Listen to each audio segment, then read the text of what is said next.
Peshawar high court में बुशरा बीबी की हिफाजती जमानत मंजूर कर ली गई। 14 रोज तक बुशरा बीबी को किसी मुकदमे में गिरफ्तार न करने का हुक्म दे दिया गया। नैब एफआईए समेत तमाम इदारों से मुकदमात की तफसील तलब कर ली गई है, जबकि पेशावर हाईकोर्ट में बुशरा बीबी की हिफाजती जमानत मंजूर कर ली गई। तफसीलात आसिफ शहजाद से जानते। जी आसिफ।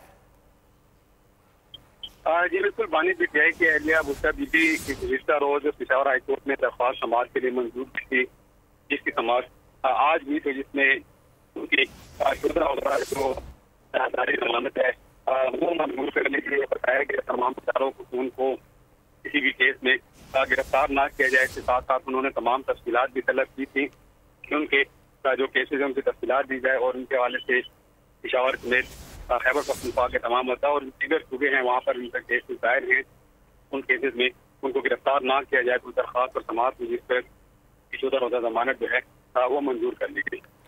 14 रोज तक बुशरा बीबी को किसी मुकदमे में गिरफ्तार न करने का हुक्म दिया गया है। आसिफ शहजाद, बहुत शुक्रिया।